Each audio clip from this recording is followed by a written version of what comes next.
Baik, selanjutnya adalah organ aksesoris pencernaan atau organ pencernaan tambahan. Nah, organ pencernaan tambahan ini merupakan bentuk saluran pencernaan yang berfungsi dalam melakukan kerja dari saluran pencernaan. Nah, gigi dan lidah salah satunya yaitu terdapat di dalam rongga mulut. Kemudian yang sudah kita bahas sebelumnya, lalu kandung empedu serta kelenjar pencernaan akan dihubungkan pada saluran pencernaan melalui sebuah saluran. Kelenjar pencernaan tambahan akan memproduksi sekret yang berkontribusi dalam pemecahan bahan makanan. Gigi, lidah, kandung empedu, dan beberapa kelenjar pencernaan seperti kelenjar ludah, hati, dan juga pankreas. Itu merupakan organ-organ dari saluran pencernaan aksesoris. Baik, untuk pankreas yang pertama adalah organ pencernaan tambahan dari sistem pencernaan. Pankreas merupakan organ eksokrin dan juga endokrin. Perlu Anda ketahui bahwa organ eksokrin adalah organ yang atau kelenjar yang memiliki saluran khusus, tidak melalui darah. Jadi dia merupakan saluran atau kelenjar yang tidak masuk ke dalam saluran pembuluh darah. Nah, kemudian organ endokrin itu sendiri adalah organ atau sistem kontrol kelenjar tanpa saluran yang menghasilkan hormon yang masuk ke dalam sirkulasi darah yang ada di dalam tubuh. Nah, jadi pankreas ini adalah termasuk ke dalam organ eksokrin dan juga endokrin. Eksokrinnya nanti kita akan bahas dan endokrinnya juga nanti kita akan bahas. Nah, pankreas ini terletak di kafum abdomen pada regio umbilicalis sampai pada hipokondrium sinistra. Pankreas juga merupakan organ intraperitoneal, ya seperti yang terlihat pada gambar ini. Nah, struktur dari pankreas itu sendiri mirip dengan kelenjar ludah. Panjangnya sekitar 15 cm dengan lebar 5 cm dan berat sekitar 60-90 gram. Dimulai dari duodenum sampai limpa. Jadi ujungnya bagian ujung dari pankreas ini ada limpa atau lien. Nah, di dalam pankreas ini terdiri dari sel-sel asini. Sel-sel asin ini menghasilkan enzim.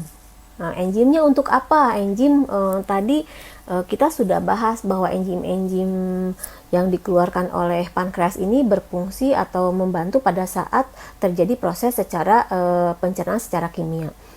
Nah, selain juga secara yang berfungsi untuk organ sebagai pencernaan secara kimia, juga akan menghasilkan hormon di sini, ya. Nah, kembali tadi terdiri dari sel asini yang menghasilkan enzim dan juga ada pulau Langerhans di situ, di mana bagian dari pulau Langerhans itu dia akan menghasilkan hormon. Hormon apa saja?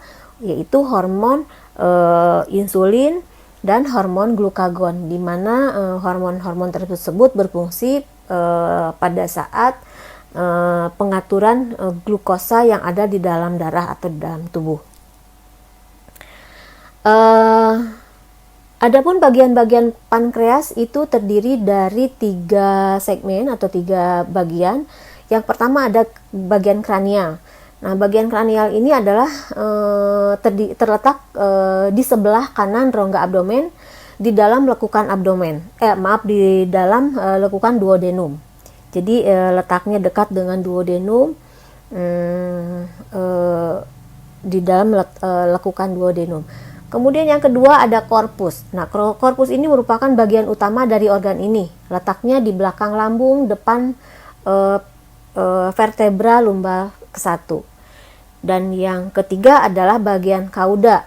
Nah, bagian kauda ini berbentuk runcing atau bagian ujung, ya, yang menyatu dengan limpa. seperti pada slide sebelumnya ya. Jadi di ujungnya itu ada limpa. Nah, ini kalau kita ambil satu bagian dari organ pankreas ini akan seperti ini ya.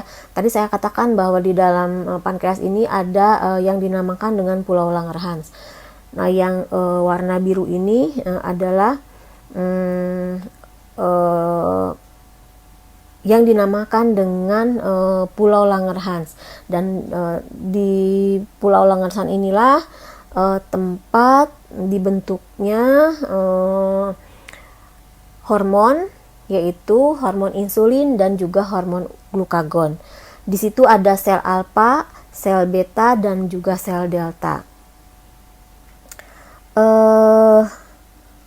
Dan sel-sel inilah yang berfungsi nanti mengeluarkan hormon insulin dan juga hormon glukagon.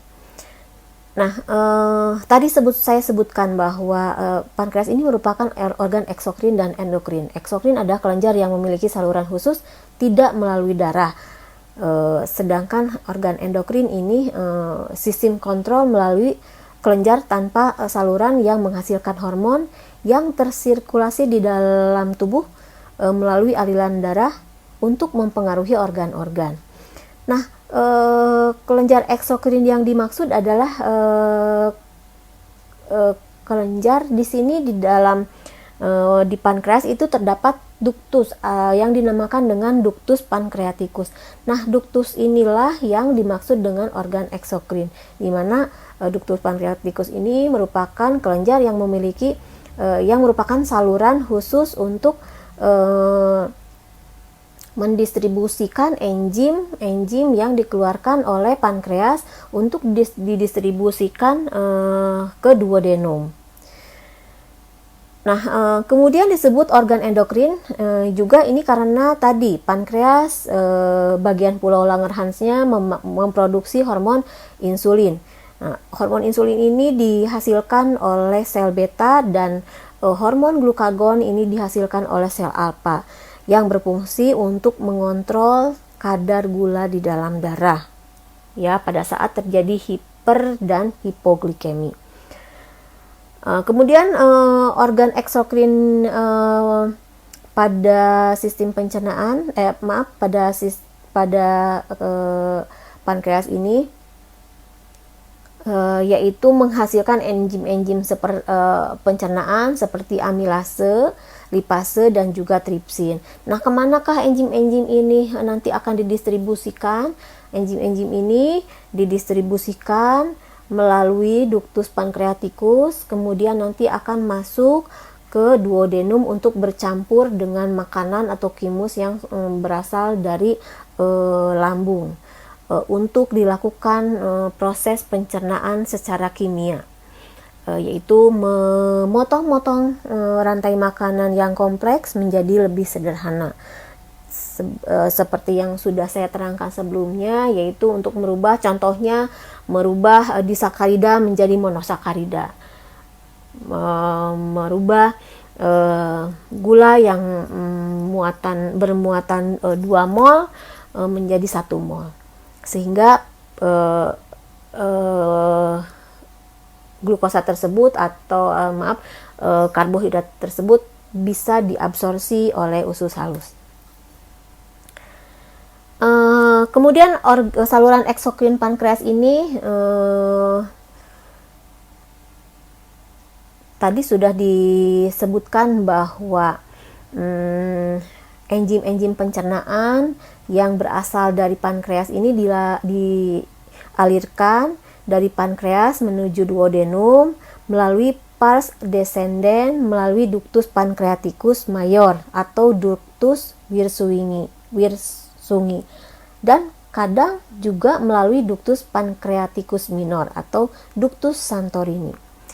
Nah, ductus Wirsunghi ini berjalan dari kauda pankreas sampai menembus dinding posterior-medial dari duodenum pars descendens dan bermuara pada ampula Vater bersama dengan ductus choledochus. Nanti bergabung dengan ductus yang berasal dari empedu. Nah, sedangkan ductus Santorini bermuara ke dalam papilla duodeni minor yang ada di atas dari papilla duodeni mayor. Nah, itu adalah penjelasan anatomi fisiologi dari pankreas sebagai organ aksesoris. Kemudian organ aksesoris yang kedua ada hepar atau hati. Nah, hepar ini merupakan kelenjar terbesar pada tubuh manusia dan sangat penting fungsinya dalam sistem metabolisme tubuh manusia. Secara anatomi, hepar ini berwarna kemerahan, konsistensinya lunak dengan berat sekitar 1,5 gram. Hepar terletak di kapum abdomen pada regio hipokondrium dextra, epigastrium, dan dapat mencapai hipokondrium sinistra. Morfologi hepar itu sendiri merupakan organ intraperitoneal yang hampir seluruh bagiannya ditutupi oleh peritoneum visceralis, kecuali pada bagian area nuda, porta hepatis, fossa vesica vela, dan sulcus vena cava. Jadi kalau kita lihat penampangnya seperti ini untuk organ hati atau hepar.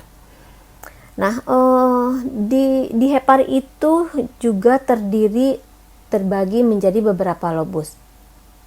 Nah, hepar ini tampak anterior.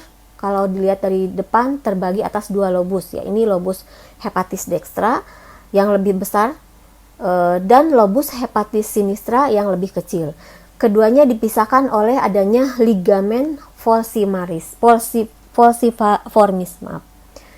Hepar tampak posterior akan tampak adanya 4 lobus, yakni lobus hepar dextra, lobus hepar sinistra, serta lobus caudatus dan lobus quadratus yang berada di antara lobus hepatis dextra dan lobus hepatis sinistra. Pada bagian posterior hepar terdapat 2 celah sagital, yaitu fissura sagittalis sinistra yang ditempati oleh ligamen teres hepatis dan ligamen venosum aranti, dan fossa sagittalis dextra yang terbentuk dari fossa vesica vela dan sulcus vena cava. Nah, pembagian lobus hepar secara anatomis ini dibagi menjadi lobus hepar dextra dan lobus hepar sinistra yang dibatasi oleh fissura sagittalis. Sehingga lobus caudatus dan lobus quadratus menjadi milik bagian lobus hepatis dextra. Sedangkan pembagian hepar secara fisiologis, hepar dibagi menjadi lobus hepar dextra dan lobus hepar sinistra yang dibatasi oleh fissura sagittalis dextra. Nah, pembagian ini didasarkan pada pembagian vaskularisasi dan juga inervasi atau sistem persarapan. Kemudian aliran limpe dan juga distribusi ductus hepatisnya. Sehingga secara fisiologis, lobus quadratus dan lobus caudatus menjadi bagian lobus hepatis sinistra. Nah, berikut adalah segmen-segmen hepar yang bisa kita gambarkan. Ada segmen 2,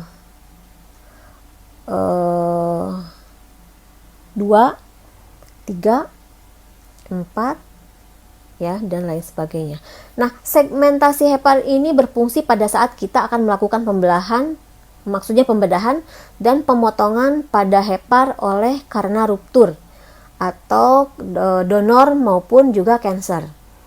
Pada tiap masing-masing segmentasi hepar memiliki vaskularisasi aliran limpe yang khas. Kemudian hepar diinervasi oleh saraf simpatis oleh truncus coelicus dan saraf parasimpatis oleh nervus vagus atau nervus ke-10. Nah, ini adalah morfologi hepar. Kalau kita ambil sebagian kecil kemudian kita besarkan, akan seperti ini, di mana terdapat beberapa bagian yang menunjukkan letak dari pena dan juga arteri, kemudian di situ ada lakuna, kemudian ada sinusoid, kemudian juga ada sel cover, kemudian juga ada kanalikuli dan juga ada saluran empedu. Nah, yang paling penting di sini adalah untuk hepar, kita harus tahu fungsi dari hepar itu sendiri, karena berhubungan dengan proses pencernaan makanan.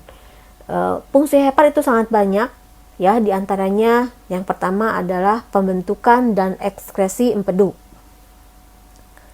Nah, untuk absorpsi lemak dan vitamin larut dalam lemak, metabolisme bilirubin dan juga pigmen empedu ini dilakukan oleh hepar. Kemudian juga fungsi hepar yang kedua adalah metabolisme karbohidrat, yaitu terjadinya glikogenesis, glikolisis,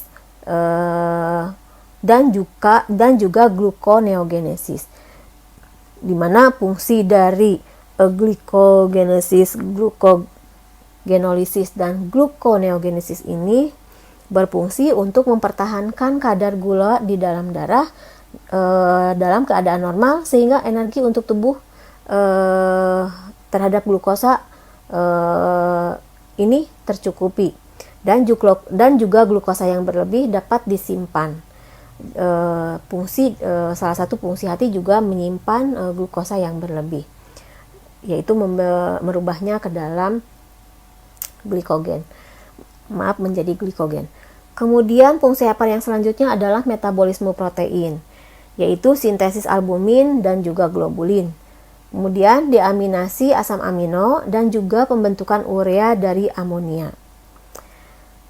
Nah, fungsi hepar yang lain adalah metabolisme lemak, yaitu terjadinya ketogenesis, sintesis kolesterol, dan juga penimbunan lemak. Kemudian fungsi hepar yang lain juga sebagai penimbunan vitamin dan mineral, yaitu vitamin larut dalam lemak, A, D, E, dan K, dan juga vitamin B12, Cu, dan Fe. Kemudian fungsi hepar yang penting lainnya adalah sebagai pembentukan faktor koagulasi darah, faktor 1, 2, 5, 7, 9, 10, dan ini tergantung dari vitamin K sebagai pembentuk faktor koagulasi darah. Kemudian fungsi yang lain adalah metabolisme steroid. Nah, untuk metabolisme steroid ini adalah di mana terjadi inaktif dan sekresi hormon aldosteron, glukokortikoid, estrogen, testosteron, dan juga progesteron. Dan kemudian fungsi hepar yang lain yang juga penting adalah detoksifikasi. Kenapa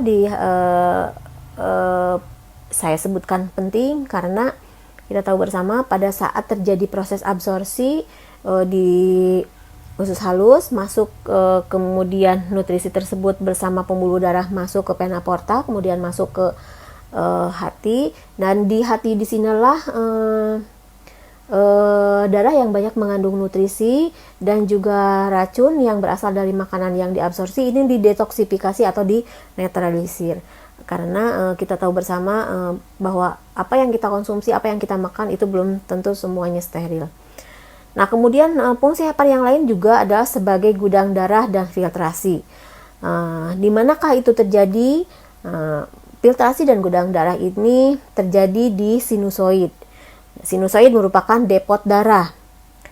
Kemudian ada sel Cooper di situ yang berfungsi membuang bakteri dan debris partikel pada darah yang tidak dibutuhkan oleh tubuh, sehingga darah yang sudah terdetoksifikasi dan terfiltrasi di hati pada saat dia masuk ke vena cava inferior itu sudah dalam keadaan steril dan bisa didistribusikan ke seluruh tubuh melalui jantung. Nah, ini adalah vaskularisasi hepar atau sistem peredaran darah hepar. Hepar itu diperdarahi atau di suplai darahnya melalui arteri hepatika propria yang bagian dekstra dan arteri hepatika propria bagian sinistra. Nah, kemudian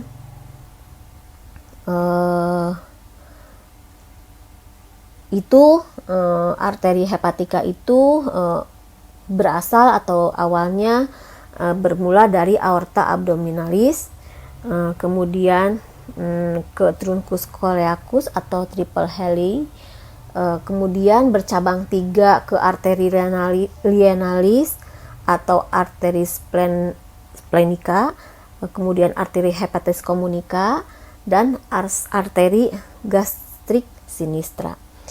Nah, yang arteri hepatika communis ini nanti akan bercabang lagi menuju arteri gastrika dextra, kemudian arteri hepatika propria dan arteri gastroduodenalis. Dan yang arteri hepatika propria ini akan memperdarahi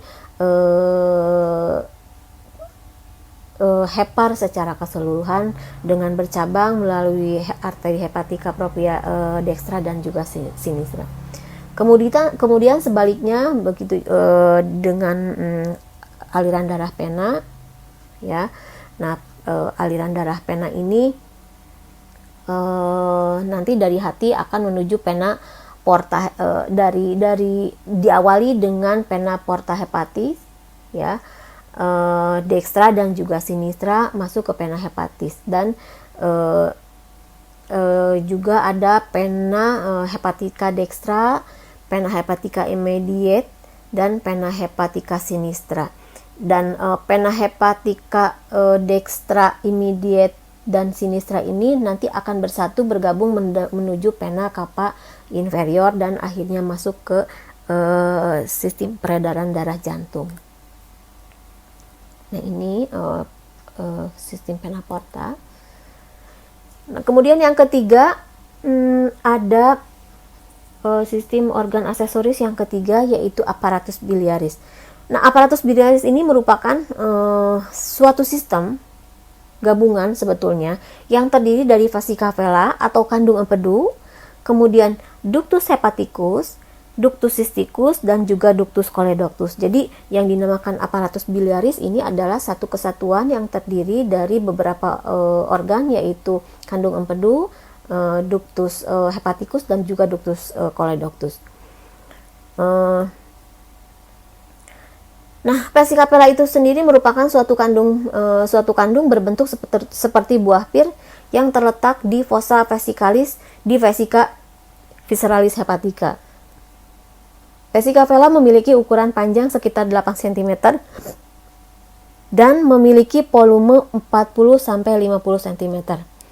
Vesika vela terletak di cavum abdomen pada regio hypochondrium atau hipokondria dextra. Vesika vela merupakan sintopi pada impressio biliaris pada facies visceralis lobus hepatis dextra. Untuk vesika vela atau kandung empedu ini mempunyai beberapa bagian, yaitu pundus, korpus, dan juga kolum. Pundus ini merupakan bagian vesika vela yang menonjol di margo inferior hepar. Proyeksinya terletak pada perpotongan tepi lateral dari musculus rectus abdominalis dan pertengahan dari aorcus costa dextra. Sedangkan korpus dari vesika vela ini bersentuhan dengan facies visceralis hepar ke arah superior posterior sinistra. Sedangkan bagian kolum dari vesika vela ini melanjut sebagai ductus cysticus yang berjalan dalam omentum minus dan akan bersatu dengan ductus hepaticus communis dan membentuk ductus coledoctus atau ductus biliaris. Vesika vela itu sendiri berfungsi untuk menyimpan cairan biliaris yang diproduksi oleh sel hepatosis yang berada di hati, untuk kemudian nanti akan diregulasi ke dalam lumen duodenum untuk mengemulsi lemak.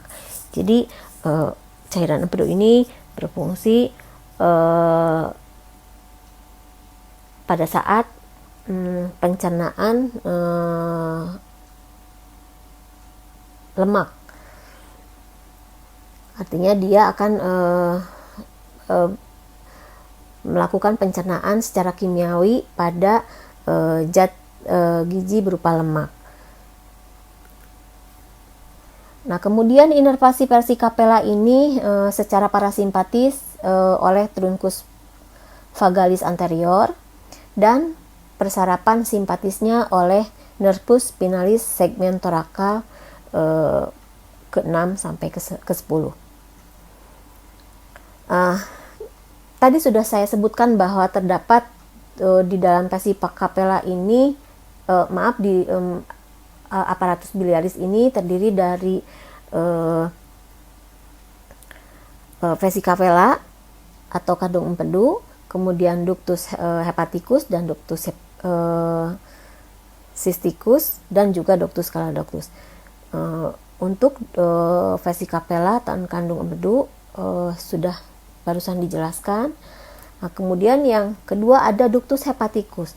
Nah, ductus hepaticus ini merupakan saluran, ya, itu terdiri dari dextra dan sinistra. Ya, artinya ductus hepaticus ini terdiri dari ductus hepaticus dextra dan ductus hepaticus sinistra. Kenapa disebut ductus hepaticus? Karena ductus ini adalah saluran yang berasal dari hepar yang berfungsi nanti menyalurkan cairan empedu untuk dipekatkan di kandung empedu.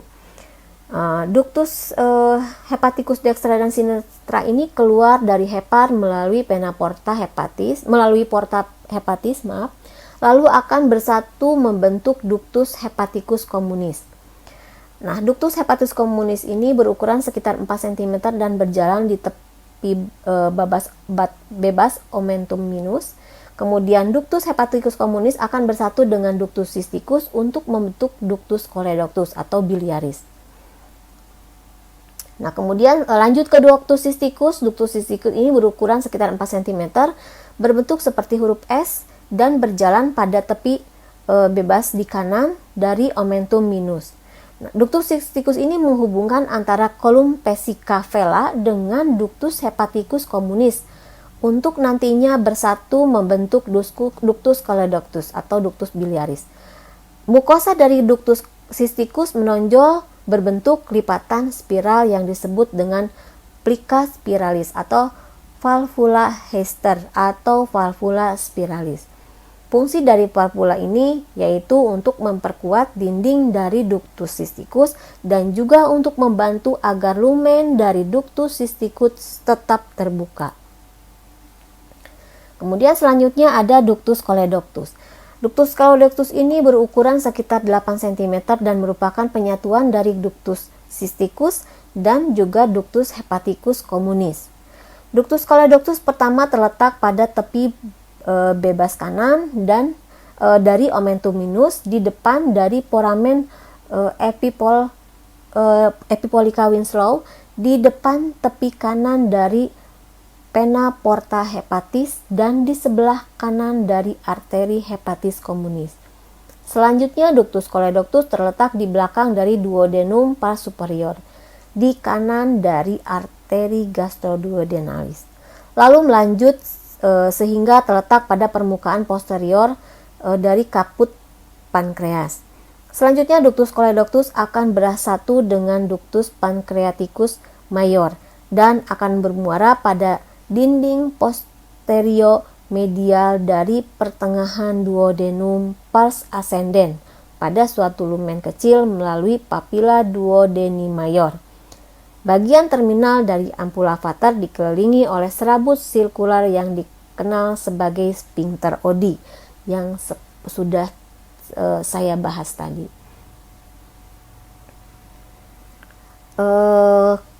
Adapun komposisi dari kandung empedu yang harus kita ketahui bersama adalah bahwa kandung empedu merupakan larutan berwarna kuning kehijauan yang terdiri dari 97% air, di mana pigmen empedu atau bilirubin memberi warna pada urin dan feses, jaundice warna kekuningan pada jaringan. Maksudnya juga akan menyebabkan jaundice atau kekuningan pada jaringan. Kemudian yang kedua ada garam empedu, yang ketiga terdiri dari elektrolit, yang keempat terdiri dari kolesterol dan juga lemak. Itulah komposisi dari kandung empedu.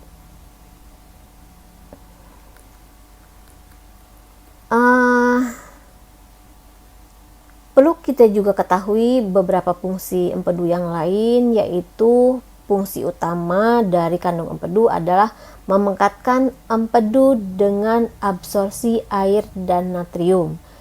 Kandung empedu mampu memekatkan zat terlarut yang kedap yang terkandung dalam empedu hepatik 5-10 kali dan mengurangi volumenya 80-90%. Fungsi penting garam empedu yaitu yang pertama, berperan dalam emulsi lemak. Asam empedu membantu mengemulsi partikel-partikel lemak yang besar menjadi partikel yang lebih kecil dan area permukaan yang lebih luas untuk kerja enzim. Kemudian yang kedua, fungsi penting garam empedu adalah dengan bantuan enzim lipase yang disekresikan dalam getah pankreas. Asam empedu membantu transport dan absorpsi produk akhir lemak yang dicerna menembus membran sel.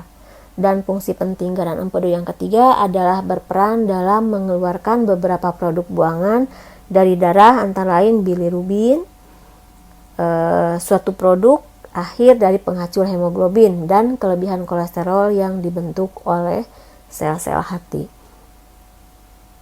Itulah beberapa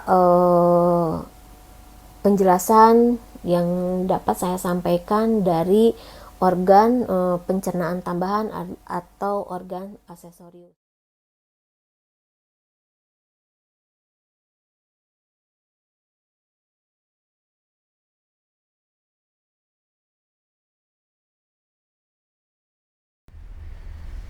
Demikian penjelasan saya terkait dengan organ pencernaan aksesoris, yaitu tadi yang sudah saya sebutkan, ada liver atau hati, ada vesika vela, kemudian ada pankreas. Mudah-mudahan penjelasan tadi bisa bermanfaat. Sekian, terima kasih.